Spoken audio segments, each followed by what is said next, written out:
Hello, welcome to Addressing the COVID-19 Crisis, an open forum pharmacist webinar series. We're so happy to have you with us today. This is about the 26th or 27th week. I'm losing track of the COVID crisis webinars, and we are so happy to have you with us. I'm Michael Hogue, the host of the weekly webinar series, president of the American Pharmacists Association, and dean and professor of pharmacy at Loma Linda University in Southern California.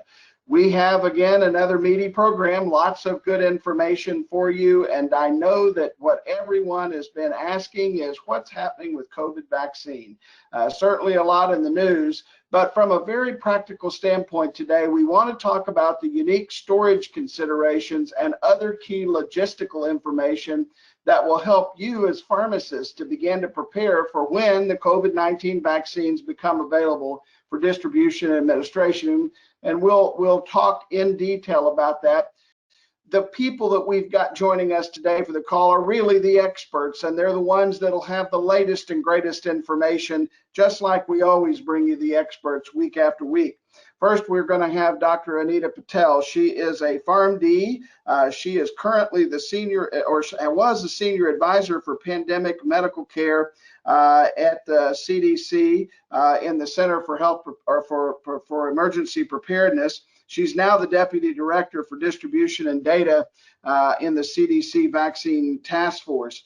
She's been with the CDC since 2004 and has worked with the Strategic National Stockpile. Truly an expert in all things related to pandemics, and we're delighted to have her with us. We're also going to be joined by Claire Hinnon, who's the Executive Director of the Association of Immunization Managers. She, in fact, was the first executive director of AIM since 2004. She's 18 years of experience in working in children's health and immunizations. She worked on Capitol Hill for several years, spent several years lobbying for children's health issues. But in 1997, she became the director of immunization policies for ASTO. That's the Association of State and Territorial Health Officers, where she worked with state health officials and the CDC and other partners to improve and enhance immunization policies and procedures. So Claire is bringing to us this perspective about state-based implementation, and we know already that there's going to be state-based variations in implementation of COVID-19 vaccines. So we're going to be happy to have her joining us in just a few minutes as well. Now, as always, we have our bright, brilliant APhA staff who are coming on to answer questions that may not be on today's topic. As always, we will take questions from our audience on any topic related to COVID-19. Elisa Bernstein, who's Senior Vice President for Pharmacy Practice and Government Affairs, will be joining us today. In fact, Elisa is going to have some breaking news. We try to have it every week for you, the latest things that are happening in Washington that affect the practice of pharmacy related to COVID-19. And she's got a couple of pieces of breaking news for us this week, but you'll have to hang on to the end to hear that message from Elisa, so stay tuned for that. Also, Mitch Rotholtz, who as all of you know, is really APHA's internal immunization guru. Even though that's not part of his title, everyone knows Mitch in the immunization world. He's the Chief of Governance and State Affiliates for APhA, and he's also the Executive Director of APHA's Foundation. So we're going to have a lively discussion today. Following these brief introductions, I'll be interviewing both Anita and Claire about some of the key issues that we already know are out there related to COVID vaccine and logistics and storage and handling. But we also want to encourage you to ask your questions. So how that works is in your GoToWebinar control panel, there is a questions box. We would like to encourage you, even now, as you begin having questions, don't wait to see if we're going to answer them. Just go ahead and put them in because that will help us to direct questioning as we go through the interview process to the things that are important to you.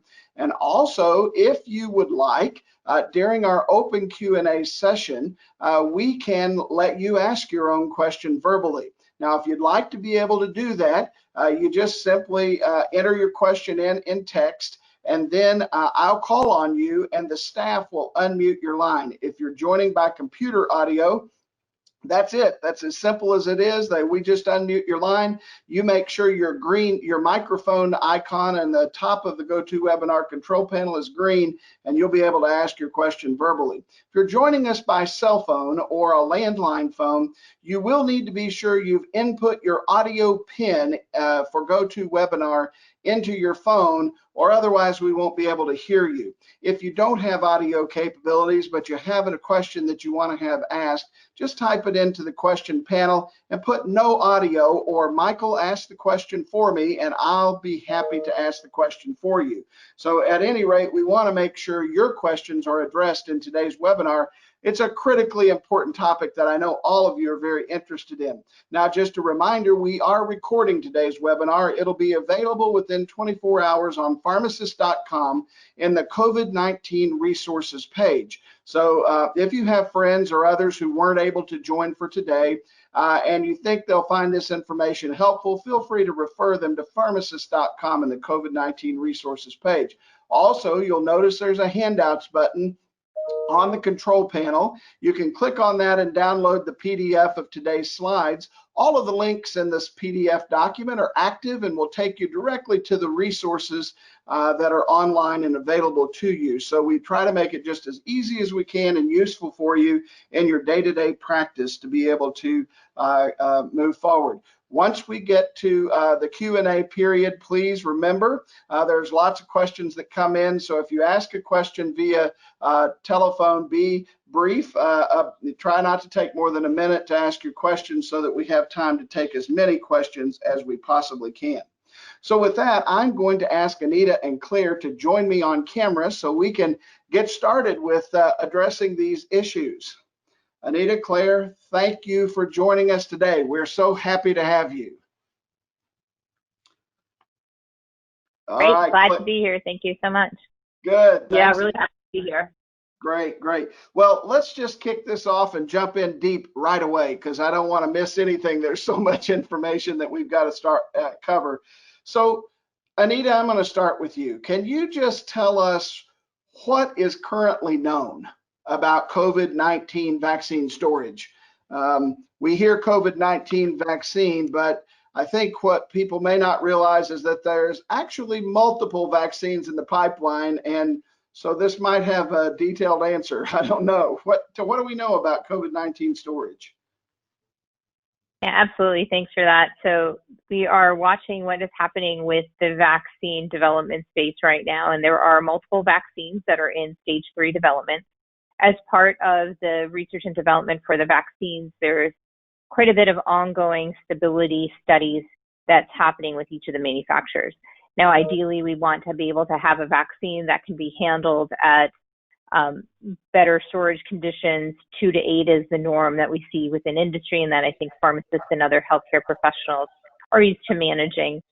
These vaccines, we are learning more about them. The stability studies are ongoing, and it's variable as far as the stability across the board with these vaccines. And we can talk about it some more, I think, today. There's details specifically at each point: long-term storage, short-term storage, what happens once the products are mixed and the storage conditions then, and the use time for these vaccines once we actually have those that require mixing to be mixed, and then room temperature and what products can be held at. So lots of storage and handling concerns with these vaccines that we want to make sure that the information is provided to the healthcare professionals that are responsible for vaccine administration. So I realize that we don't want to promote any particular vaccine. That's not our purpose here today, but it's to share information with our audience. There are 4 vaccines, as you said, that are in phase 3 trials, and I suspect that many pharmacists have heard about the Pfizer and Moderna vaccines, and they've also heard that there's some initial thought that these vaccines will have to be stored at a sub-zero freezing temperature. Is that correct? Is that our current knowledge about that? So there's a few pieces to that question. There is one vaccine right now that is held at the ultra cold temp conditions. So that we are planning for that as part of our planning with jurisdictions as well as our pharmacy partners to be able to manage for that vaccine. So there is one, and the ultra cold chain does require some additional thought and operational considerations. And you also mentioned reconstitution. So do we anticipate that one or more of these vaccines will require reconstitution? I assume based on what your comment was. Yes, we do. So we're anticipating right now that 2 of the vaccines potentially could require reconstitution. We one with the diluent is one of the first ones that we're planning for, and making sure that the vaccine along with the diluent arrives with the product as well as the ancillary kits. That's part of the overall intent, is to ensure that we're providing administration sites with everything that they'll need to vaccinate. So we assume, I assume, maybe our listeners aren't making the same assumption, but I'm making an assumption that the quantities of vaccines that'll be initially available may be pretty limited. Is that a correct assumption? We don't expect to have 360 million doses initially. Is that right? That is correct. So manufacturers have started manufacturing products so that we would begin to have a stockpile. As emergency use authorization is granted or BLAs are granted, the product would be able to be released, but we are anticipating a smaller quantity of product in the early phases of the actual vaccination program, and quantities increasing over time as manufacturing ramps up. Okay.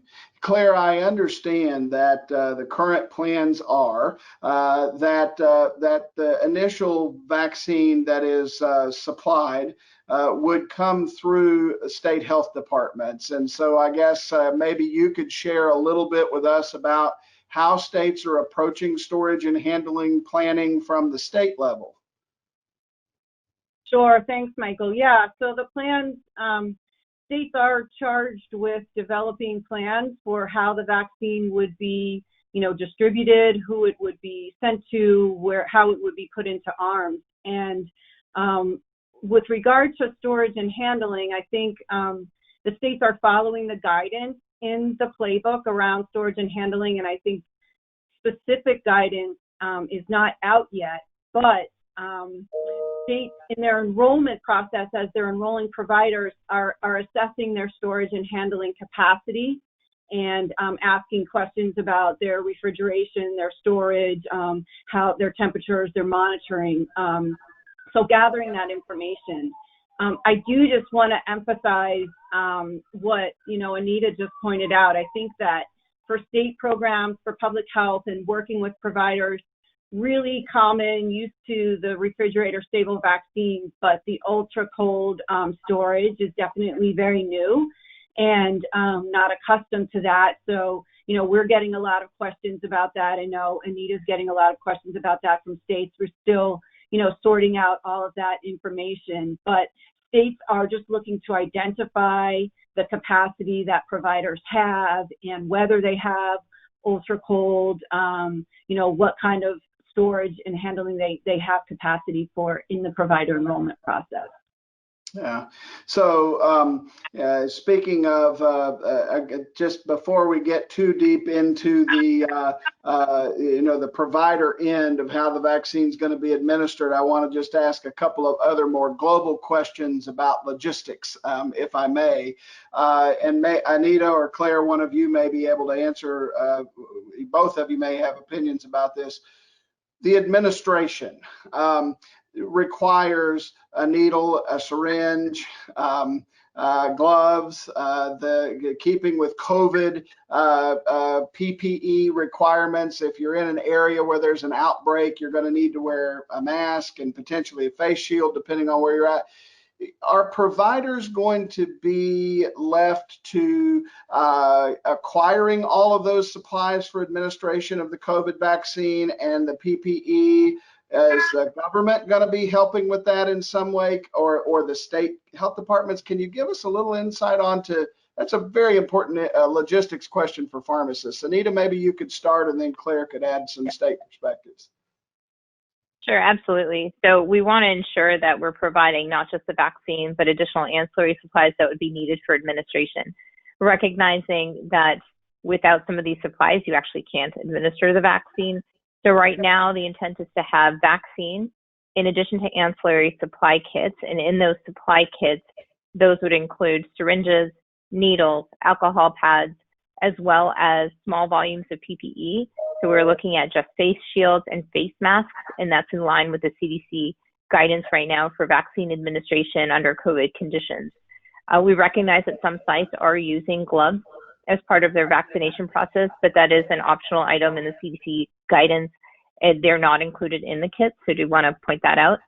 Band-Aids are also pretty ubiquitous and not included in the kits as well. We do recognize that some sites will require additional PPE requirements depending on how the site's set up, if they're screening people, greeting people, what that workflow looks like. So the small amount of PPE is meant to be able to provide protection required for the 100 doses that 2 potential administrators would need. And the ancillary kits are in configurations of 100 doses, and they also include shot cards. So we want to make sure the second dose administration, which is a very big part of our planning as well, that we have that shot card. That is the most low burden way to ensure that a person understands what vaccine they received and that they can keep that and walk away with that after receiving the vaccine. That's great. That's great to hear. And just to be clear, for the vaccine that will require reconstitution, there'll be sufficient supplies in those kits to do the reconstituting as well? Yeah, that's a great point. Thank you. So not only do we have the ancillary kits for vaccine administration, but we also have the mixing kits. So any vaccine that does require mixing will come not only with the mixing supplies, but also with the diluent or adjuvant that's needed to mix with. Super, that's good to know. Claire, give us a state perspective. What are states doing also on this, ensuring that providers have what they need to be able to administer the vaccine and getting this in the right place? Yeah, so the states are certainly aware, that the kits that Anita talked about will be sent out, and that they don't contain, perhaps gloves, Band-Aids. So, I think that I wouldn't say they're looking into purchasing anything at this point. They're aware of the kits. They're putting out, they have made guidance available from CDC about how to vaccinate in, the pandemic setting and the importance of PPE.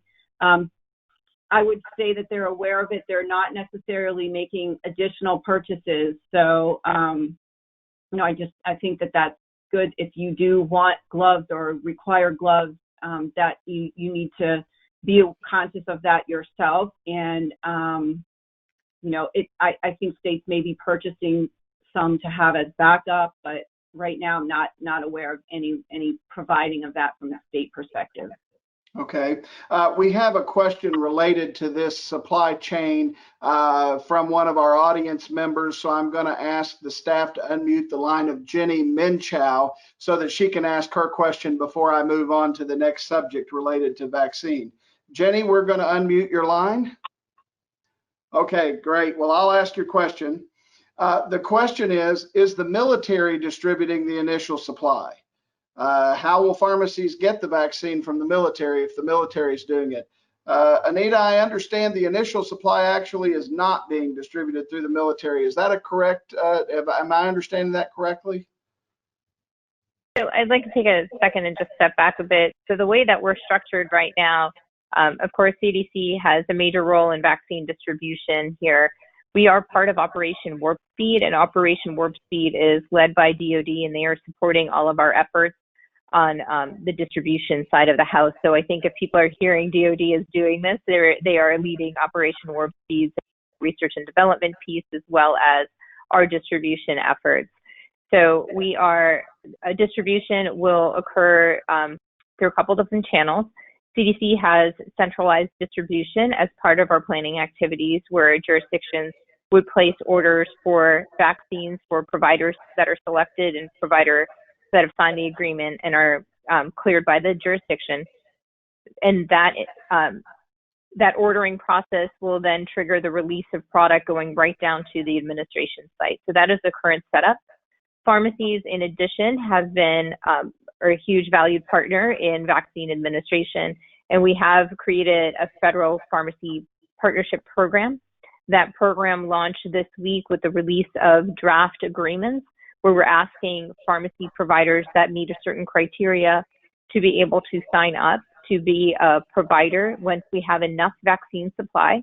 And we're really focusing on access and ensuring that everyone in the country has access to vaccine. Of course, our pharmacy partners are part of that overarching solution and making sure that they have direct access to product, not necessarily going directly through state allocations, but receiving a separate allocation of vaccine, again, when supplies are enough. And then we're coordinating with jurisdictions to make sure that they have full visibility of what's happening in terms of supply and doses administered of the vaccine in the pharmacy setting. So I think a real important distinction for our audience to hear in what you just said is that there's the initial launch of getting COVID-19 vaccine into marketplace with limited quantities and a more perhaps state health department oriented process of getting vaccine distributed. But eventually the hope is there'll be sufficient supply that there can be more direct distribution of vaccine to pharmacy partners and so forth. Am I interpreting that correctly? So this is sort of a phase thing. It is a phased approach. I do want to highlight that pharmacies that are part of the federal partnership program are actually ordering it through the same centralized mechanisms that jurisdictions are. So this is not normal ordering through our big pharmacy distributor partners. This is ordering through CDC to receive the vaccine, and there is no cost associated with the actual vaccine product itself. So the ordering process is different than normal pharmaceuticals, and we will continue with centralized ordering and delivery of COVID vaccine for the duration of this program.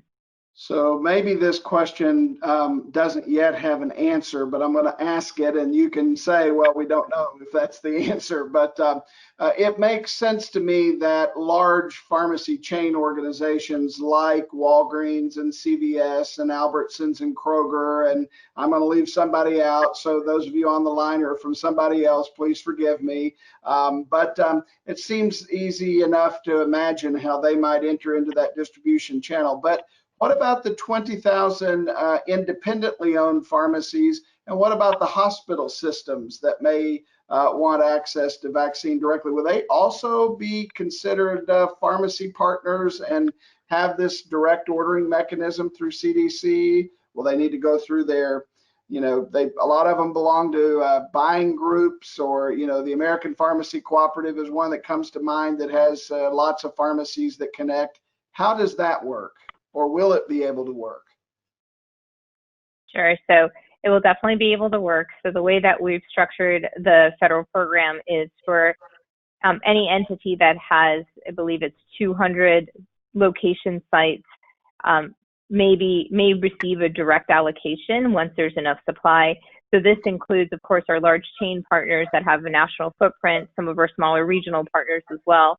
But it also includes working with Pharmacy Service Administration Organizations, or PSAOs, to ensure that we're able to connect into the independent and community level pharmacies that otherwise would not have an opportunity to access vaccine. Now, we recognize that the federal program doesn't cover everybody, and we recognize that there's still going to be a subset of partners that don't qualify for the federal piece of this. For those entities, what we're really encouraging them to be able to do is partner with the jurisdictions. And if the jurisdiction sees them as a partner, a community partner that they would also like to provide vaccine to, that would come out of a state allocation, but definitely open to have the pharmacies across the board be part of this overall vaccine mission. So Claire, I'm going to ask you a very specific question related to the state allocation side of things. We have a lot of hospital pharmacists who are on our call today and who will listen to this broadcast, and they will likely be on the teams that are doing the planning for COVID-19 vaccines within their hospitals. Will hospitals, is it your observation that the local jurisdictions have plans and partnerships? Is it part of their planning to work with hospitals? Is that the intent? Yes, and the states are developing, enrollment, provider enrollment systems, much similar to the federal government, similar to the way they do with CFC, and they will enroll providers, and hospitals can enroll as providers. Pharmacies can enroll as providers if they're not, if they're local or independent pharmacies are not participating directly with the federal government. They can enroll at the jurisdiction level if they meet the requirements there. So yes, and states are really partnering with hospitals and really welcome partners with pharmacies as well. So Claire, how would a pharmacist find out what their jurisdiction's plans are for distribution of vaccine? Is there a online resource or a website, or how will a pharmacist know what the plan is for their jurisdiction? That's a really good question, Michael. And I would encourage pharmacists to be in touch with their state pharmacy association and their state board of pharmacy, just to stay with communication. Some states are setting up databases so that they can push communication out. So you can check on the state website. Once they submit their plans, and then that date is October 16th, they will be communicating those plans outward to all of their stakeholders. So I think right now they're really building those enrollment systems. So they're not really set to go with enrolling providers at this point, but I think pharmacists can prepare to enroll, have the information about their storage and handling capacity ready to go.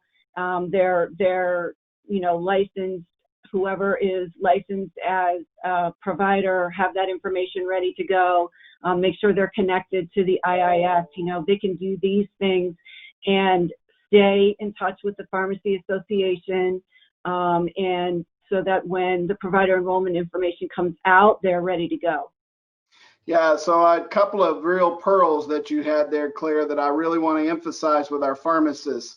Number one, please be sure that your pharmacy is connected to the state's immunization information system or vaccine registry is what probably many of you call that, but that's what it is, the IIS. Be sure that you're connected. You can take those actions now to be sure the technology is in place so that you can exchange data, because it will, and my understanding is that every dose has to be tracked. Is that true, Anita? Does the CDC expect every dose to be tracked? We do, and this is a level of visibility that I don't think we've ever asked our system to be able to provide to us. There's a lot of information that's required about these vaccines. We want to make sure that the vaccines get to everywhere they need to. So we are definitely asking for dose level information in terms of supply and where product is. In addition to that, dose level administration information for uptake. So when somebody receives that first shot, ensuring that the information is inputted into IIS systems. And also in addition to that, the piece here is that the dosing is 21 or 28 days, depending on the vaccine apart. So ensuring that we've got second dose reminders in place, and many of these systems already allow for that technology. And if they don't, we still have that trusted dose card piece of paper, which is a low-touch technology that has always been true. So we want to make sure that people know what their second dose is, that providers know what the person received the first time, so we can make sure that the second dose administration, that booster dose, is given with the appropriate vaccine at the appropriate time. Oh, I've got so many questions, and we've got so many coming from our audience. Let me just follow up here with Claire, staying on this documentation piece here for just a second. Claire, I know we have state-based or local district-based immunization information systems. It's not one national system, as everybody is fully aware. CDC is going to require documentation of these doses. Are pharmacists going to have to double document, Claire? Is there going to be two documentation systems that have to enter information in? What's going to happen with this from a logistics standpoint at the state level?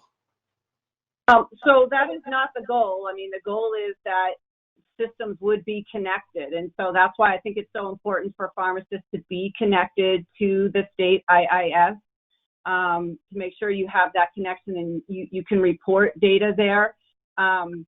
there will be, I think, mechanisms if you don't have that in place. I hope you should not have to report things twice. The IISs are going to connect to the data system that will feed information to CDC, and so reporting to the IIS will be sufficient. Some states may be using additional mass vaccination clinic software or apps, but they should connect with the existing system. I know they will connect with the IIS. So if you're reporting to the IIS, that you should be good. So I'm going to ask the staff to unmute the line of Emily Zadvorny, Zadvorny. Emily Zadvorny. Her question is related to documentation as well. Emily, we're unmuting your line. Hi, can you hear me okay? We've got you. Please ask your question of our panelists. Awesome, thank you. So I'm on the Colorado State vaccine planning team, and a lot of the discussion right now has been about concern with what the CDC is asking us to report regarding PHI on patients who receive the vaccine. Nobody really understands why that's necessary, and they're frankly uncomfortable with that aspect of what the CDC is asking. So I would just welcome any comments on that. So PHI, Anita, maybe you could give us why is CDC asking for pretty personal individual information about who's been vaccinated? Does that have anything to do with vaccine safety and post-surveillance vaccine safety monitoring? We did have a guest, I'll remind everyone, about 3 or 4 weeks ago from the CDC who talked about vaccine safety and post-surveillance monitoring. If you haven't listened to that webinar, I'd encourage you to go back and listen to that because it is tied into this topic a little bit. But Anita, you want to respond? Yeah, absolutely. As Claire highlighted, the ask is for any vaccine administrator to be able to report into the IASs. And we are working with our state immunization information systems to connect them in a way that can safely allow for query and also for information depending on where we are and what technology solutions and infrastructure can be built in time for the COVID response.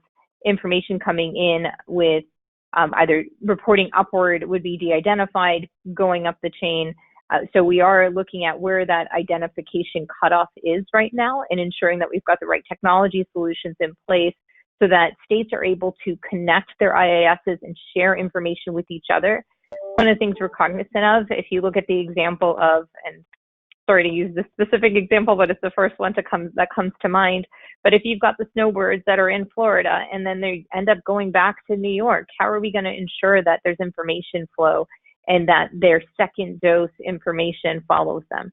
Now, there are multiple solutions that are in place, including the shot cards, text messages, emails, reminders, also simply going back to the same place where you originally got your first shot to ensure that second dose is safely administered. But we are not asking for the detailed information to be a straight shot report to CDC. This is absolutely through jurisdictions, and that information flow is being handled and developed right now as far as the IT architecture to ensure the safety and privacy of all of the information. Well, I think what you've just said just emphasizes one more time how critical being connected and familiar with the immunization information system at the state level really is going to be with these COVID vaccines. It's going to be critical. Sounds like it. Claire, any advice for pharmacists about IISs, anything that they need to know? For example, one of the things I think I've read that CDC is going to try to collect is information about the race of the person who's been immunized. That's not something I remember in documenting in IIS before that I've ever documented. Is that something you're prepared for? That's just one thing, but anything about IISs that you think our pharmacists need to hear? Well, I do think, I mean, Anita did touch on the hard work that's gone into place to make the systems talk to each other. We aren't in a place where we all talk to each other. That's been an effort we've been working on, and I really hope that this pandemic will launch us forward in that IT world of having systems that can talk to each other across states without having to share that, that PHI. But I would say, yeah, with race and ethnicity, it's obviously something that, we would like to have, we would really want to know, we really need to know how we're doing with vaccinating by race and ethnicity. It is a field in IIS systems. It's not necessarily required currently. So I think we're going to have to strike a balance between, data that might get rejected because a new field is required that EHRs might not feed directly into. But I think that we're trying to work with that and have race and ethnicity or, something that you can post in there unknown. So, but yeah, IIS systems have that field and it just hasn't been required. So that is new. And, we want things to work smoothly. We don't want data to be rejected. So hopefully those connections can be made and systems can be, that field can be switched on. Okay, we really didn't get into a discussion about allocation of vaccine. One of our participants on today's webinar is John Beckner with the National Community Pharmacists Association. John, we're going to unmute your line and let you ask your question about manufacturer distribution. I self-muted, John. Click your on. Is that good? We got you. We can hear you now, John. Sounds good. Just a clarification regarding and everything we've heard is that you can't mix manufacturers' vaccines with first and second doses. Will jurisdictions just receive one manufacturer's vaccine to avoid any problems in that regard? Was that? So Anita, is a jurisdiction, for example, is California just going to get Pfizer's vaccine and Arizona just going to get Moderna's vaccine and so forth and so on? I'm just, hypothesizing here. Or will they get a little bit of everything? Yeah, I think there's a few different ways that we could do this. I think first is understanding what vaccines are available. So we're definitely planning for a first product launch, but very quickly in hoping that we have a second product that comes to bear. These are some of the discussions that we're having on how would they be allocated. There are pros and cons to allocating one vaccine for just to one part of the country versus another vaccine, and how there's not head-to-head studies with these vaccines, right? So I think the other piece is like, are we inadvertently causing issues if we're not pro rata or equally distributing these vaccines all across the country in the same way? So these are all questions that we're grappling with right now in terms of strategic operations for the supply, how we handle the second dose, stockpiles that are going to have to be reserved at the federal level, how states are thinking about potential doses that are held on reserve at the jurisdictional level. Where all of this is part of our planning, and it's really around optimizing the supplies as best as possible and ensuring that second dose is there when you need it. Okay, yeah. One question, Claire, your thoughts on this one at the state level. So let's say a jurisdiction receives 1 million doses of vaccine, and these are 2-dose series vaccines. Our provider, is the state going to administer 500,000 doses now and hold the other 500,000 doses to be the second dose for the completion of the series for those 500,000 patients? Or are you going to immediately distribute all 1 million doses and those be first doses? What are states thinking in terms of strategy on that? I think when more is known about the products that will be available, I think states can make those decisions. I think that states will work very closely with their stakeholders, to communicate about that. Just given the ultra cold storage, maybe of the early product, it doesn't look like, that would be sent out and you would use that for both doses because the storage of it is so difficult.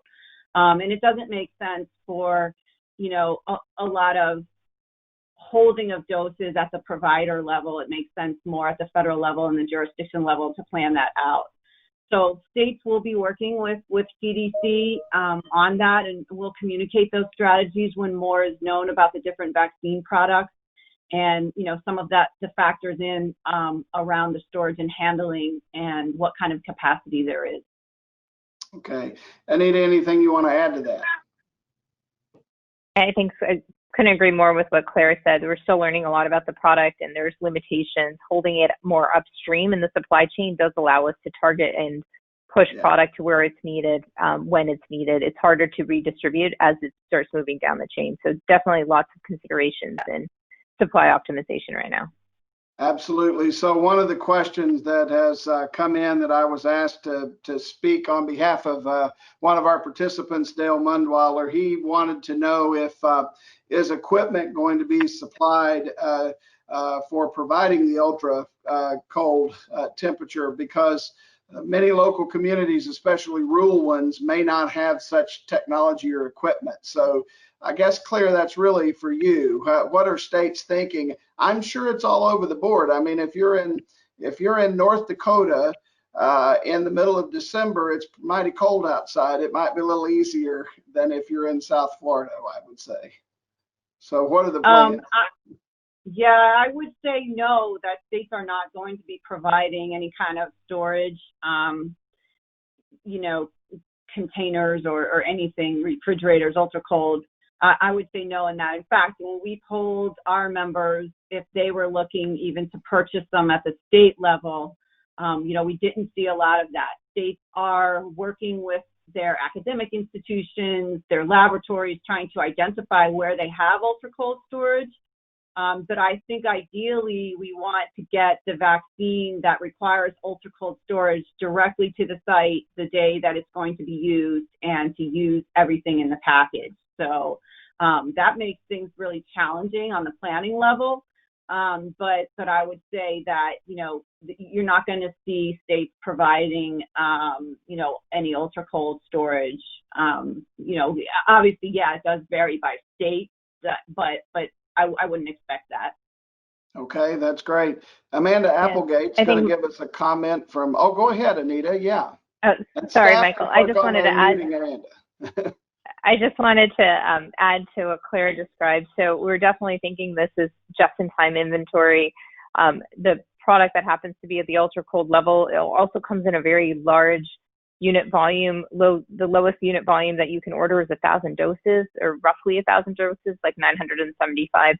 So the challenge with the product configuration, one of the things the manufacturers have done is come up with a thermal container, which allows for the storage of the product in these temporary holding patterns. Now, there's management that's associated with that container as well. So that does allow us to use the container configuration and not have to have the ultra low temp freezers at every single site. So that's how we're planning for it right now, is just in time supply, but having a very short period of time in which sites can actually administer the product using these containers as these thermal containers to be able to manage the product in that short-term period as needed. Okay, yeah, good information to know. Amanda Applegate, will take your comment. Yeah, so my comment was about, I work in a supermarket pharmacy chain, and most of our stores have dry ice freezers on site for dry ice sales.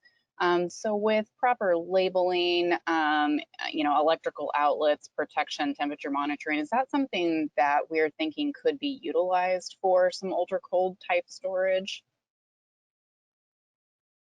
Anita, you want to respond? Yeah, I'm smiling because it's a great question. It's one we actually just received about 2 weeks ago from one of our astute state planners. This is something that we're looking at, if the additional supplies of ultra cold temp freezers across the country could actually be repurposed to support this effort. So there is an effort, as Claire described, for jurisdictions to know where this additional freezer capacity is. We're also doing some actions on the federal level, working with some of the manufacturers that produce these types of freezers to understand further positioned across the country. But innovative solutions like repurposing some of the other assets that are out there are definitely part of it. And we're looking to for the right regulatory discretion that may be needed to repurpose those assets. All right. We just want to know. I think it's going to be important to know where these storage conditions are, what storage capabilities are, in case we need them. But again, the way the product's going to be delivered to the site does provide for at least some level of temporary storage, and we're not looking for a lot of product to be held downstream, especially early on in the response. And I would just go ahead, Claire. Oh, sorry, I just wanted to quickly comment that, you know, it's just it's difficult for the state public health to ensure that vaccine is stored properly, especially with, you know, dry ice, things we're not used to. So I think it's really important that we see where the capacity is. But I would think that, you know, ideally we're not going to want to have to train or rely on storage that way at the provider level, just because public health inexperience with, you know, making sure that that's uniform and making sure that it's stored properly. Yeah. Okay, let me, we've got just a few minutes left before we have to move on to the next segment, but I want to I'm going to move through a few questions. If you could give me some brief answers to these questions, okay? Will the CDC or local health departments do the reminders to the patients for the second dose of these series dosed products, or will the provider need to do that, or should it be both? I'll take that one. I think that the states are putting the systems in place with their IIS to either provide that capacity to the provider or to do it themselves. Okay. Anita, question for you. You mentioned that the prep kits for the vaccines that require diluent are going to contain diluent in the prep kit. Does that mean the manufacturer is not going to ship diluent with the vaccine, but it's going to be distributed separately from the vaccine in your prep kits? Just to be clear, there's not going to be two sets of diluent, one coming from the CDC and one coming from the manufacturer. The CDC prep kit diluent is the manufacturer's diluent. Is that what you're saying? That's correct. So we will be coordinating closely with the manufacturers to determine, is it a shipment that comes alongside vaccine or alongside ancillary kits? Okay, that's great. That's great. Let's see, lots of questions here. I want to try to get to everybody. There's several questions about prioritization of who gets the vaccine first and so on. And I just want to tell our audience that that we probably don't have enough time in today's webinar to really dive into that subject. We do plan to hold one of our future webinars on the ACIP's eventual recommendations on prioritization of use. I serve currently on the CDC's ACIP work group for COVID vaccine, and I can tell you that at this point, the ACIP has not yet made decisions on prioritization of use. There's been several organizations out there, including Operation Warp Speed and the Institute of Medicine and several others, that have made recommendations on what they think the process ought to be for prioritization, but that's not yet been finalized. So I would just tell you that we really can't give you any answers about that today, but stay tuned. There will be more information about prioritization coming, and we will certainly want to be sure that we follow those prioritization schemes when they come out. So I want to make sure that everybody's clear. We could spend a whole episode on that subject, and we will. We'll take time to spend on that subject. So I guess the only question that we hadn't asked is, so right now we've really focused on these ultra cold storage vaccine because of thinking of the timeline of what's coming first and so forth. We haven't really spent any time at all on all of the vaccines. So my understanding is from some of these dose stability studies, Anita, is that there may be some products coming in the future that are in that 2 to 8 degree range, that the studies are ongoing for that. Is that correct? Yeah, that's correct. And there's everything from -20, so it's almost like a step down approach. We've got the -20, and we also have 2 to 8 product as part of the hopefully future products that make it to EUA. So. Okay. And the stability testings, I do want to emphasize the stability testing is ongoing for all of the assets. So we are looking to improve as much as possible all of the various stability ranges from long-term storage, short-term storage, what happens thaw times, what happens when you mix it with products, diluents or adjuvants, and then actual use time at 2 to 8. And when you actually start using the vial, like right now it's ranging from like 6 hours to be able to use up all of the products in a vial is the shortest period. So we're watching this very closely, understanding the major operational impact it's going to have. The last question that I'm going to ask, although I could ask lots of last questions, there's a ton of them. You know, pharmacies are, like all healthcare providers, concerned about the reimbursement mechanisms. And Anita, you may not be able to answer this question from the CDC. Maybe you can. The vaccine obviously is being provided for free because the vaccine has been already purchased by the US government for these first doses. So that's going to be provided for free. Will there be a mechanism for pharmacists and other healthcare providers who administer COVID vaccine to be compensated for that vaccine's administration? Right, so we are looking at potential next steps as far as administration fees being covered. Additional information will be coming out from CMS hopefully in the next week on that topic. However, there is a commitment on the federal side to ensure that cost is not a barrier to access for anybody who wants to be vaccinated. Okay, all right. Claire, any last pointers that you want to make to our pharmacists on the line today?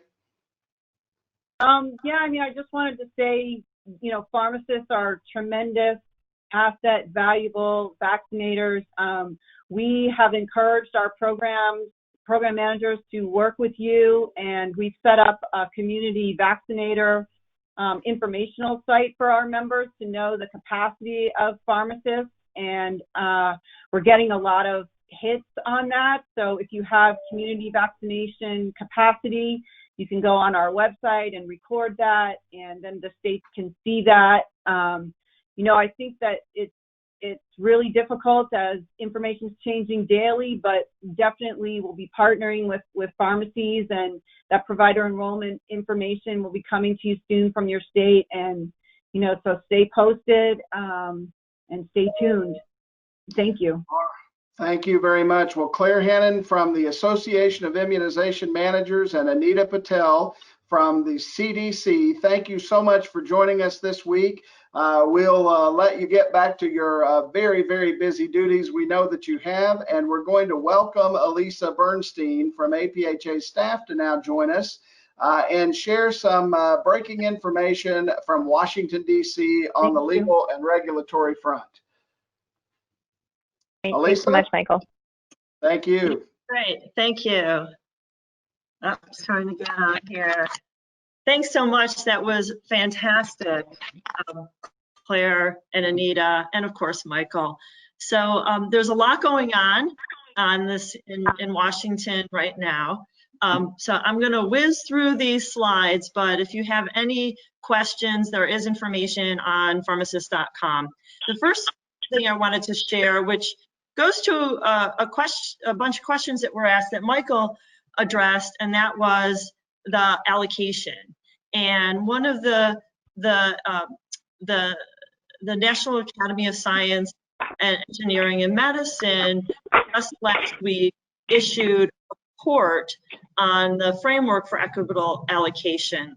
When they came out with the draft, they originally had pharmacists in the second phase of receiving the vaccine, but after comments from the APhA CEO and the pharmacy community, that the final report actually had pharmacists in phase 1A, which is the jumpstart phase, which is the high-risk health workers, which includes pharmacists.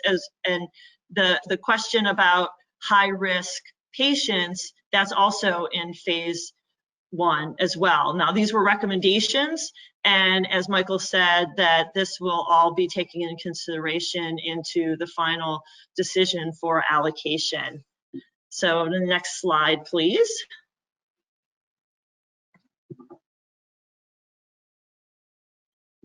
Just yesterday, we saw that the HHS, the Health and Human Services, has extended and renewed the determination that a public health emergency exists. Duh, we all know that.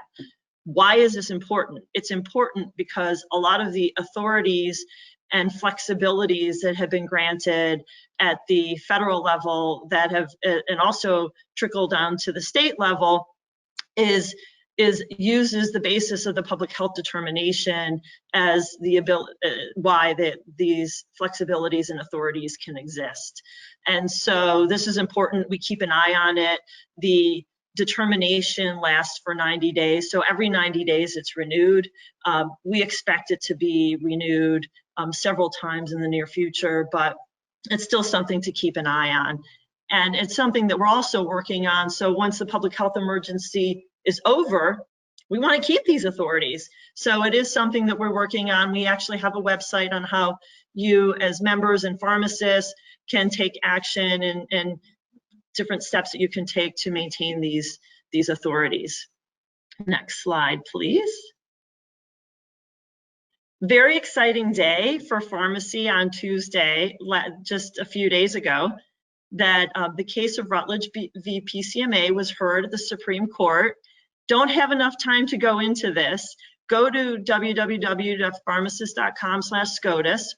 But I can just in a nutshell, what this is a case where the state of Arkansas passed a law to regulate and provide oversight over PBMs. The PBMs have sued Arkansas, and a lot of other states have similar cases.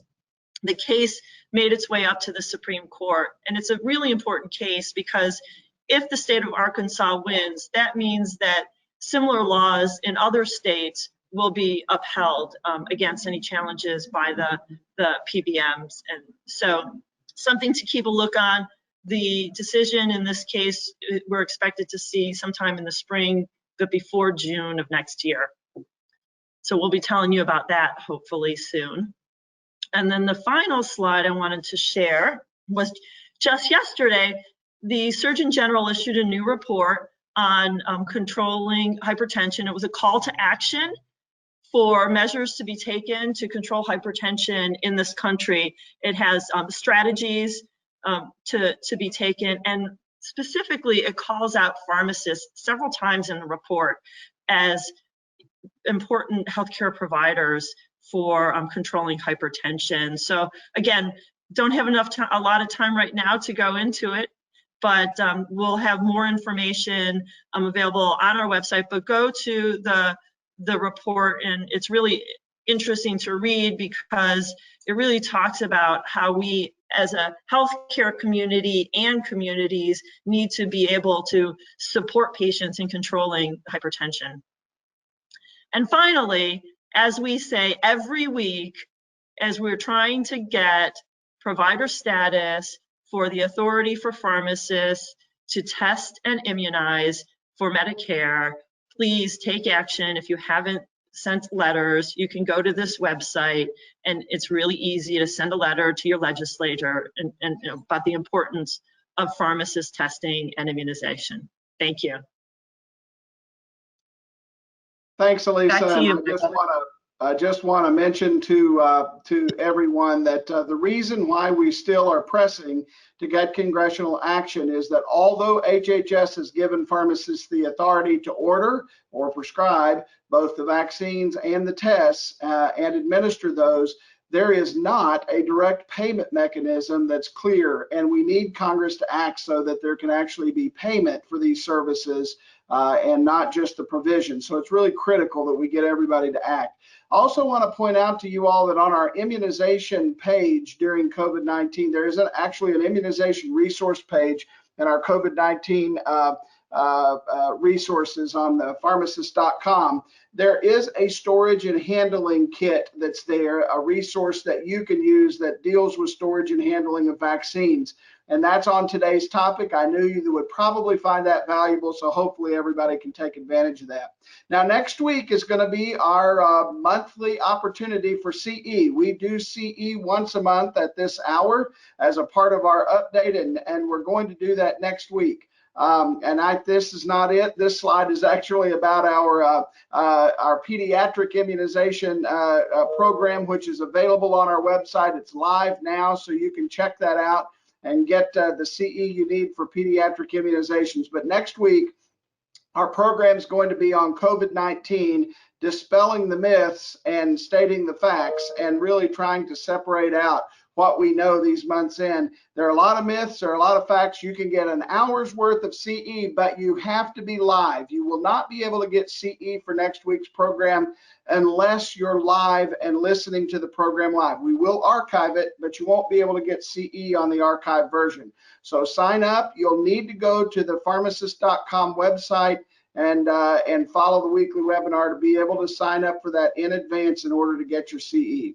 Thanks everybody for joining us. We appreciate your attention and your continued engagement in the COVID-19 pandemic. You are the healthcare heroes that are serving your communities. We appreciate you. I know your communities appreciate you. Thank you, and God bless.